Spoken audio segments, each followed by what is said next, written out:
पर्यंत माँ बाप का कर्जा नहीं चुका पाया। सुबह उठा, माँ के पैरों में गिर गया, माँ मैं तेरा जीवन भर कर्जा नहीं चुका पाऊंगा। माँ के चरणों में गिर पड़ा, मोह उत्पन्न हो गया। तो ऐसी ही बिटिका देवी अपने पुत्र के 12 वर्ष 9 महीने मदनी थक जा 12 साल रहे हैं भगवान सुखदेव जी मुनि। एक दिन व्यास जी ने कहा, बेटा बाहर आओ, तुम्हारी माँ को बहुत कष्ट भोगना पड़ता है। वह बोले, मैं बाहर नहीं आऊंगा पिताजी, बाहर है भगवान की माया है, ये बहुत ही मोहिनी है, मुझको फंसा लेगी। भगवान तक आके कहा, भगवान विष्णु स्वयं आएगा, सुखदेव बाहर आओ बेटा, मैं तुमको वचन देता हूँ कि ये भगवान की माया तुमको नहीं लुटे, क्योंकि भूमि परत भाडावर पाने, भूमि परत भाडावर पाने, भूमि परत भाडावर पाने, भूमि परत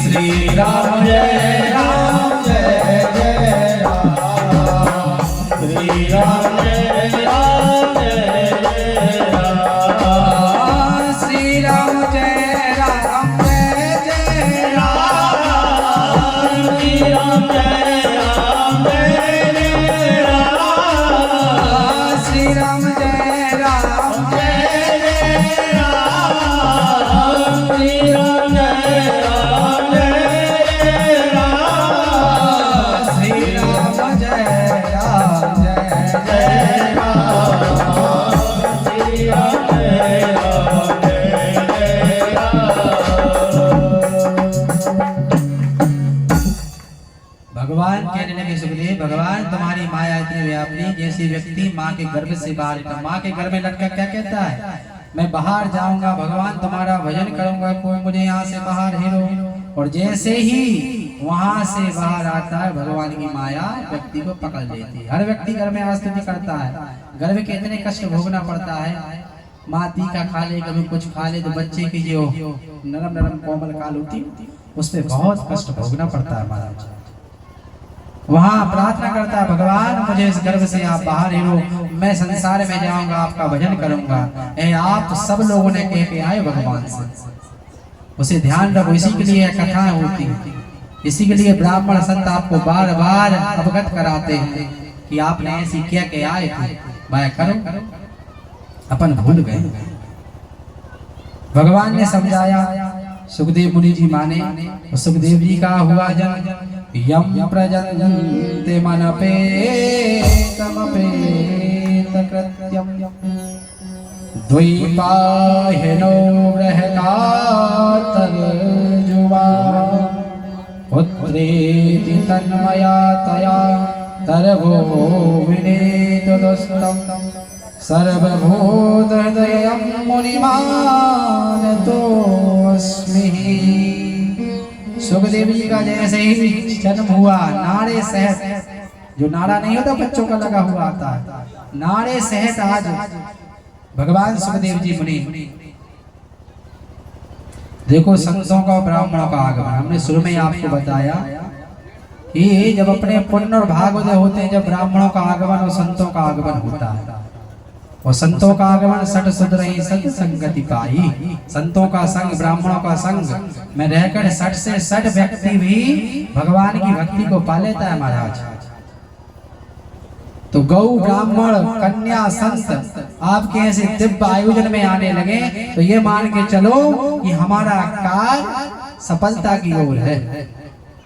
आज जंगल में भी मंगल हो रहा है।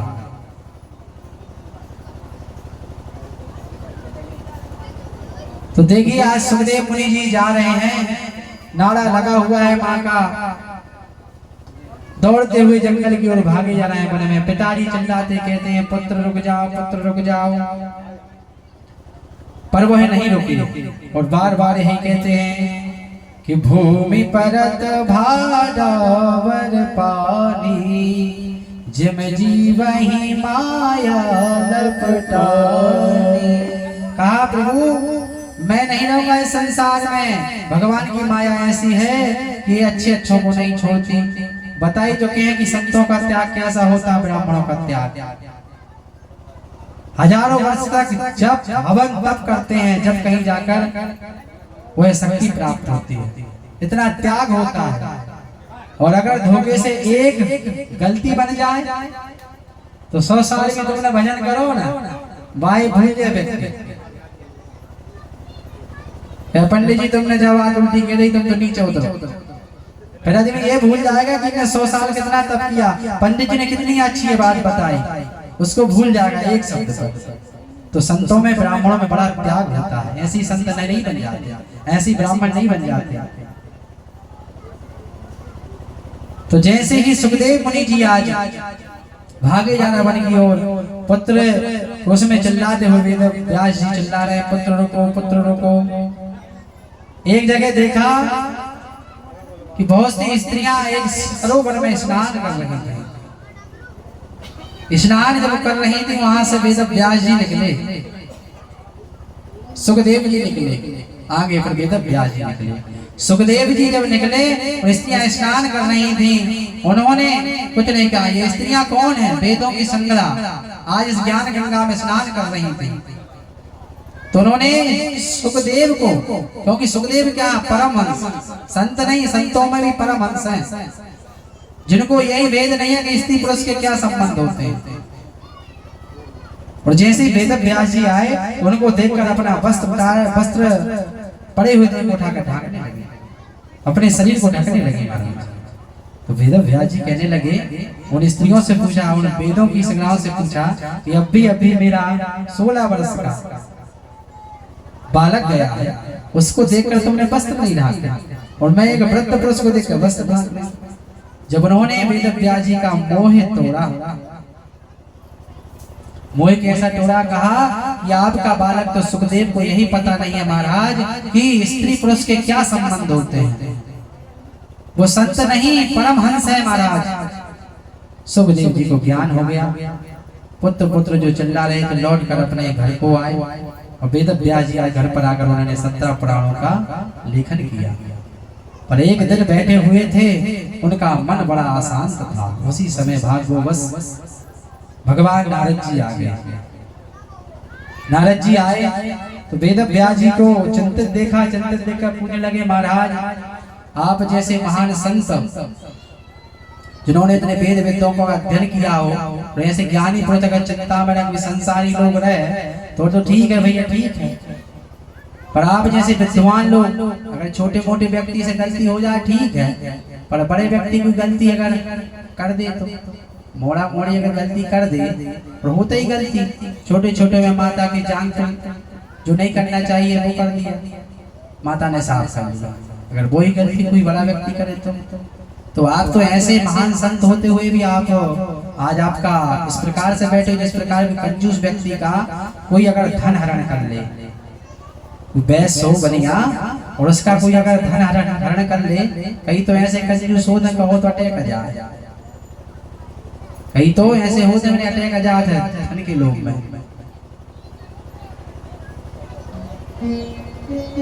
तो आज उनसे कहने लगे, प्रभु आपको तो भगवान नाम प्रिय है, हर चीज प्रिय, और आप एक लोभी की तरह आज बैठे हैं। काऊ में ही नार प्यार में लोभी के प्रिय दाम, तेने रघुनाथ निरंतर प्रिय लागो मोहिना।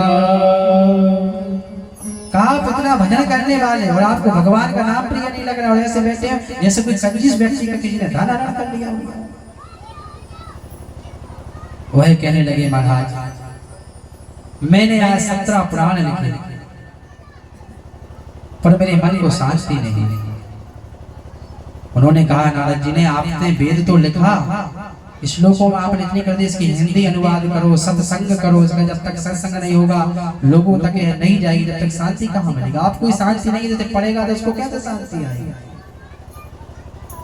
तो उन्होंने सत्संग की महिमा बताते हुए आज नारद जी बताते हैं कि बिन सत्संग विवेक न होए, बिन सत्संग विवेक न होए, बिन सत्संग विवेक न होए, बिन सत्संग विवेक न होए, बिन सत्संग विवेक न होए, बिन सत्संग विवेक न होए, राम कृपा बिन सुलभ न सोए, राम कृपा बिन सुलभ न सोए, सत्संग विवेक न होए, सत्संग विवेक न होए, राम कृपा बिन सुलभ न सोए, राम कृपा बिन सुलभ न सोए।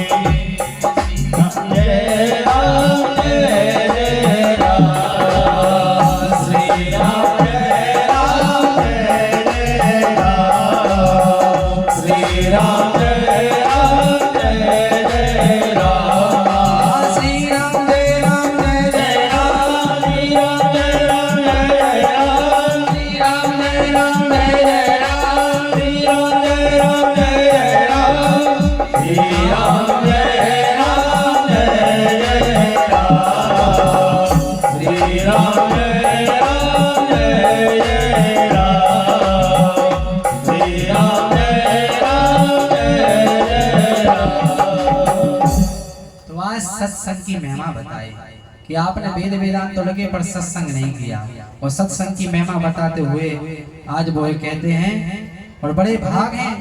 आज वेद व्यास जी कहने लगे, क्योंकि पुण्य पुंज बिन मिलहि न संता, सत्संगति संगति कर दाता। कहा जब पुण्यों का, वेद व्यास जी कहते हैं नारद जी से कि आप जैसे संत का मुझे दर्शन होगा, मेरे बड़े पुण्य हैं, मेरे बड़े भाग है जैसे आप जैसे संतों का मुझे दर्शन होगा। और आज नारद जी उनको सत्संग की महिमा बताने लगे। सुनो, कहा सत्संग की महिमा ऐसी है कि पूर्व जन्म में मैं एक दासी पुत्र था। नारद जी कहने लगे का दासी पुत्र, हाँ, और आज ब्रह्मा का पुत्र। कहा कैसे महाराज मुझे बताओ। कहा मैं दासी पुत्र था, मेरी माँ एक राजा के यहाँ पर जाकर रोज काम किया करती थी। एक दिन देव योग बना, क्योंकि जब पूर्व के पुण्योदय होते जब योग बनता है। और संतों का सत्संग ये तो बहुजन्म समर्जता, पुण्यदेन बहुजन्म समर्जता। अनेकों जन्म जन्मांतों के जब पुण्योदय होते हैं, जब संतों का संग मिलता है।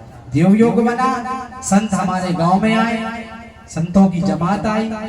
तो संतों का नियम होता है, जहाँ चौमासा पड़ा उनने वहीं पड़ाव डाला।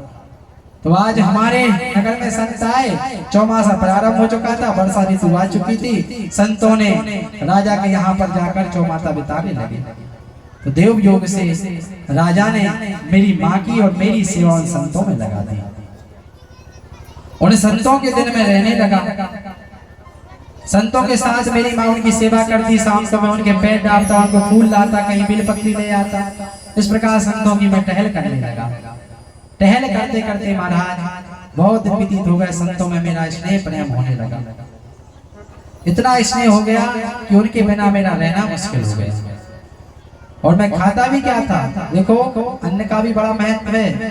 कैसा आप खा रहे हो, कहाँ का खा रहे हो, उसका जीवन में बहुत प्रभाव पड़ता है। ना हो तो आप विचार कर लो, आप जहाँ पर एक घर में किसी व्यक्ति की कमी हुई हो, वहाँ का भोजन करना, 56 प्रकार के भोज करना, वहाँ रसगुल्ला भी बनते हैं, मीठा भी बनता, सब कुछ बनते हैं। और एक भंडारे में जाना, वहाँ के सूखे भोजन, हाथ के टक्कर।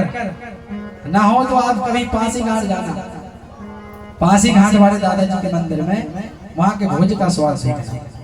हम तो घर से यही सोच के जाते, पर एक विचार लगाना, मंदिर का कभी खाओ तो कुछ ना कुछ वहाँ देखे अवश्य आओ। उल्टा खा के बताओ, न खाया उल्टो पाप ले आए। क्योंकि वहाँ भजन हो रहा है, भजन हो रहा है, संत लोग भजन कर रहे हैं, आटा गूंद रहे हैं, बना रहे हैं, तो वह उसमें मौसी प्रवृत्ति आ जाती है। पहले की माताएं बनाती थी, हमारी माता थी, सियानी थी, जब वो खाना बनाती जितनी मिठास आती है वो मिठास हमारी मम्मी की में नहीं आती है। क्योंकि भजन अच्छे भजन गाती थी, रोटी बन रही। आजकल का हो रहा, बेल रही हैं, पति चिल्ला रही, मोड़ाएं चिल्ला रही हैं। जैसा मन जैसी मनोवृत्ति उस काल के समय रहेगी वैसे अन्न में वो गुण आ जाते हैं। अब उसको व्यक्ति खाएगा तो वैसे उसको भी स्वभाव हो गया। तो ये अन्न का बहुत बड़ा प्रभाव है, क्योंकि जैसा खाओगे अन्न वैसा बनेगा मन, और जैसा पियोगे पानी वैसी बनेगी वाणी। इसलिए विशेष करके खाने पीने पे बड़ा ध्यान रखना चाहिए। और जिसने अगर होटल को खा लो माने सबको मत खा लो। विशेष ध्यान रखना, जब ज्यादा ही फांसी लगी हो जब खाना। अब एक कल बात चल रही थी, ऐसी प्रश्न बैठे हुए थे, कहा पंडित जी मांस मर रहे थे आदि। देखो पहले के समय में था, द्वापर त्रेता युग आदि में था, बलि का विधान था।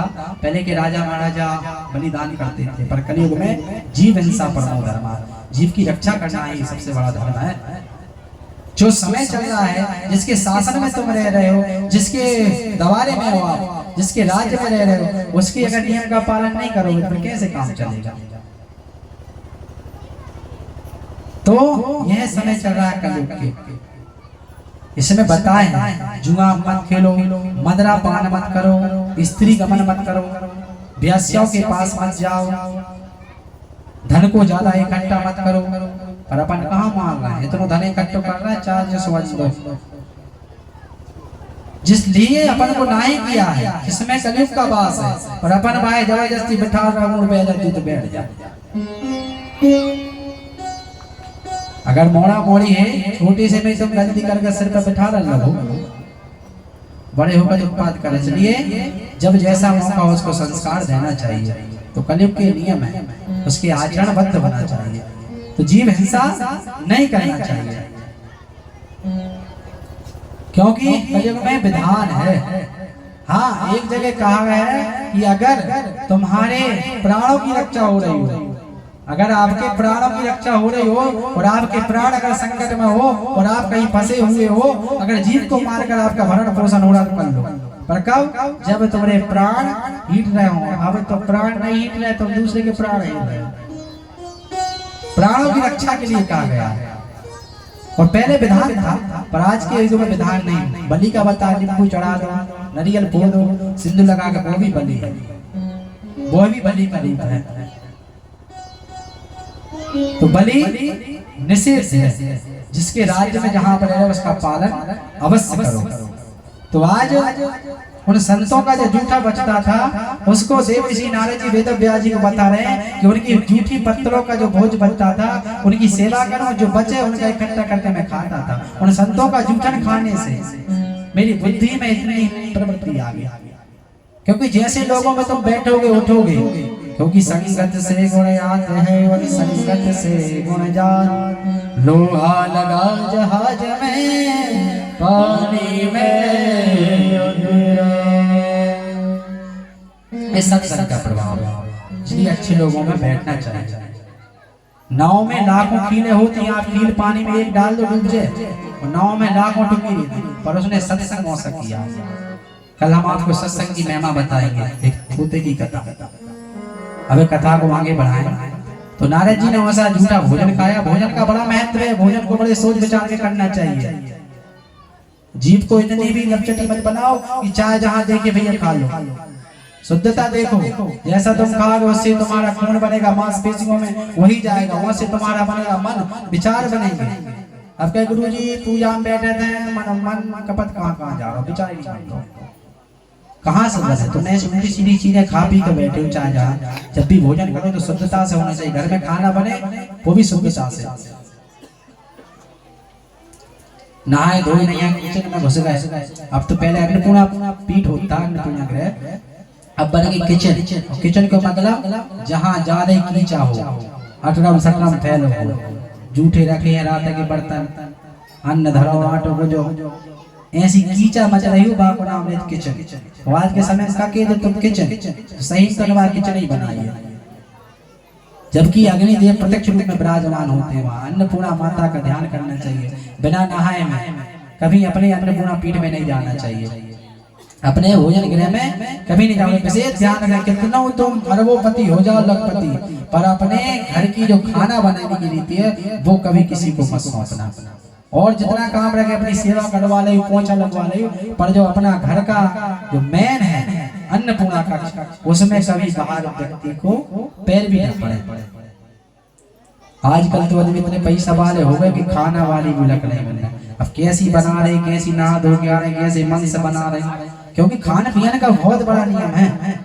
जैसा तुम्हारा खान पीन रहेगा वैसा तुम्हारा मन बनेगा। खान पीने पे बहुत ध्यान रखना, विचारों में समझा के लिए। कई बार मन में बुरे विचार आना, गलत आचरण आना, क्योंकि जैसे लोगों तुम बैठोगे, जैसा खाओगे पियोगे, वैसे आचरण आएंगे। तो आज आप देखो, दासी पुत्र ब्रह्मा पुत्र बन गए नारद जी। किससे? सत्संग से। और संतों का सत्संग किया, भगवान का भजन किया और झूठा संतों का भोज किया, जिसके प्रताप से अब धीरे धीरे संत बहुत दिनों तक वहां रहे। चौमासा व्यतीत हुआ। व्यतीत होने के बाद संत जाने लगे तो उनमें इतना मोह हो गया था, क्योंकि बाबा तुलसीदास जी भी कहते हैं कि मिलत एक दारुण दुख देहि, मिलत एक दारुण दुख देहि, मिलत एक दारुण दुख देहि, मिलत एक दारुण दुख देहि, मिलत एक दारुण दुख देहि, चलत एक कान हर लेहि, चलत एक कान हर लेहि, एक प्राण हर लेहि, एक प्राण हर लेहि। श्री राम जय राम जय जय राम, श्री राम जय राम जय जय राम, श्री राम जय राम जय जय राम, श्री राम जय राम जय जय राम, श्री राम जय राम जय जय राम, श्री राम जय राम जय जय राम, श्री राम जय राम जय जय राम, श्री राम जय राम जय जय राम, श्री राम जय राम जय जय राम, श्री राम जय राम जय जय राम। देखो, आज उनका इतना स्नेह हो गया, इतना प्रेम हो गया, उनके जाने से, जब उनके जाने की सुनी नारद जी को रात्रि भर नींद नहीं आई, रोए भी उनके जाने के लिए हट करने लगे। एक के मिलने से बहुत ज्यादा होता है दुख, और एक के मिलने से कष्ट भी, क्योंकि मिलत एक दारुण दुख देहि, एक मिलने से बहुत ज्यादा दारुण दुख देता है। तो बिछड़त एक प्राण हर लेहि। तो संतों का संग, ब्राह्मणों का संग जब छूटता है तो प्राण को हरने योग्य हो जाता है। और एक ऐसा दुष्ट लोग मिल जाते हैं, उनकी वजह से नाना प्रकार के दुख कष्ट भोगना पड़ता है। तो नारद जी भी आज जाने के लिए अग्रत होने लगे संतों के साथ, महाराज हम भी चलेंगे, हम भी चलेंगे। संतों ने कहा, पिता नारद, तुम अभी अपने घर पर रहो, माता की सेवा करो। माता को भी मोह हो गया कि भैया ऐसा ना हो, और माताओं रहते डर, बेटा जुआरी बन जाए, जुआ खेलने वाला बन जाए, शराब पीने वाला बन जाए, मदरा पान करने वाला बन जाए, कहीं संतों के संग न जा पाए, कहीं बाबा न बन जाए, बड़ा डर होता है। सब कजू बन जाए, डॉक्टर बन जाए, मिनिस्टर बन जाए, वकील बन जाए, पर कहीं जाकर वो संत न बन जाए, क्योंकि अपन जाना सिखाते ही नहीं है संतों के साथ। इतना विष घोल दिया बाबों के प्रति, संतों के प्रति, ब्राह्मणों के प्रति, इतना विष घोल दिया, इतना घोल दिया कि आज के आने वाली जो युवा है वो अभी दाढ़ी दूर रहने लगी ब्राह्मणों से, संतों से दूर। अरे जब तक तुम संतों का संग नहीं करोगे, ब्राह्मणों के साथ नहीं बैठोगे, तुम ईश्वर को कैसे जानोगे, भगवान की महिमा को कैसे जानोगे, किसके हेतु तुम्हारा यहाँ जन्म हुआ, क्या करना चाहिए, ये वेद शास्त्र सबको बताएंगे। कौन बताएगा? ब्राह्मण। तुम बैठोगे नहीं, उसी प्रकार मर जाओगे। वही वही मरे बैल की नाई, सो गोयो सो पायो, भजन बिन बाबरे तूने हीरा जन्म गवाया। बैल की तरह, जैसे बैल को जोतते रहते नाई करते रहते, दिन भर जोतो बोझ रखते रहो और अंत में जिसके लिए तुम आए थे वो तुमने किया ही नहीं और ऐसे ही जाके मृत्यु को प्राप्त हो गए। जो बोया है फिर वो पाओ। इसलिए भगवान का भजन संतों के संग में बस जाना चाहिए। जहाँ वेद शास्त्र आदि ध्वनि हो रही है वहां बस जाना, बिना बुलाए जाना चाहिए। आजकल तो आदमी का देखा तो बुलाऊंगा, पर इन चीजों में बुलाऊंगा नहीं देखना चाहिए। जहाँ भगवान का भजन हो रहा है, देव स्थान है, कोई कार्यक्रम हो रहा है, तो अपने तन मन धन से किसी प्रकार से तुमसे सहयोग बने उसे करें। ये नहीं है कि तुम्हारे पास धन नहीं है, तन तो हुआ, तन नहीं है तो मन ही बढ़ा दो। अरे भैया बहुत अच्छा कर रहा है, कहीं सोमान का वहां पे लुगड़ा सो मार देते बेचारे, बाढ़ देते कि भैया अगर कर रहा हूँ तो बेवर दूर हट जा। अगर कोई अच्छा कार्य कर रहा है तुमसे कुछ नहीं बन रहा तो उसकी प्रशंसा कर दो, भैया बहुत अच्छा कार्य कर रहा है यार, तुम बहुत अच्छा कर रहा है 2-3 साल से। दूसरों आने का दोस्त कह रहे क्या कर रहे, कहाँ तुम लगे हो, फालतू काम है ये पंडितों के। और ये मान के चलना जिस दिन ये वेद शास्त्र बंद होगा ना महाराज, बहुत बड़ी दुर्गति होगी मनुष्य। एक घी का काम कर रहे हैं, जिस प्रकार एक दिया होता है ना, दिए में जैसी चौपड़ कमा ब्राह्मणों ने डाल दिया, तुम्हारे अंदर भक्ति अकेली बची है, दया धर्म आदि सब नष्ट हो चुके हैं कलयुग के प्रभाव से।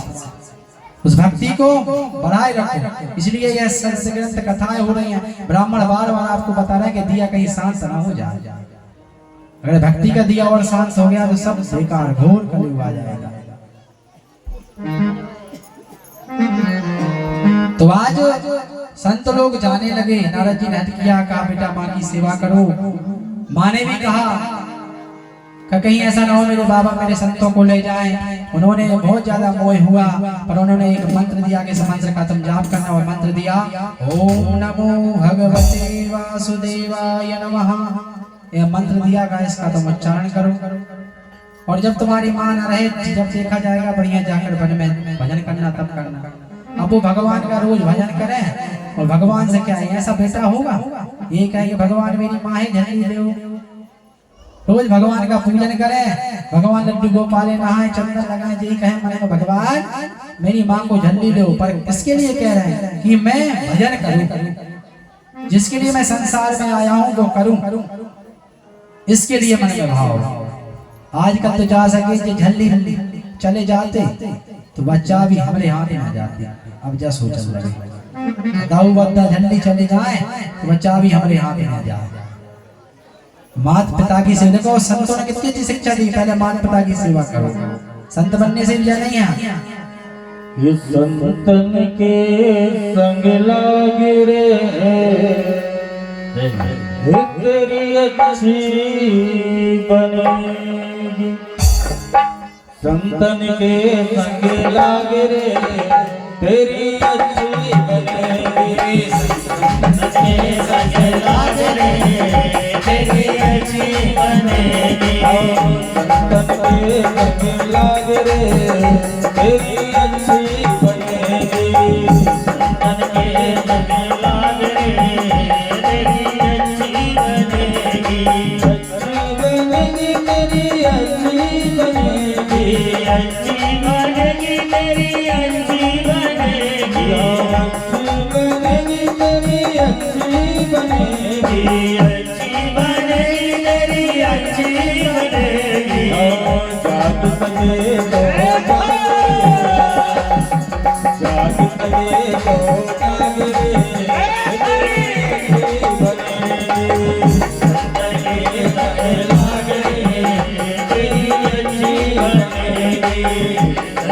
जाग सके तो जाग रे तेरी अच्छी बनेगी।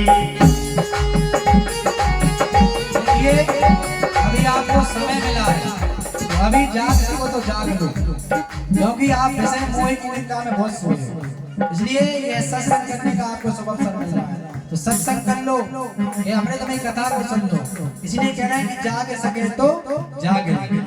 कितना जवाब है कि संतन के संग लाग रे तेरी अच्छी बनेगी, संतन के संग लाग रे तेरी अच्छी बनेगी, संतन के तेरी अच्छी बनेगी। ये ध्रुव जी की बन गई,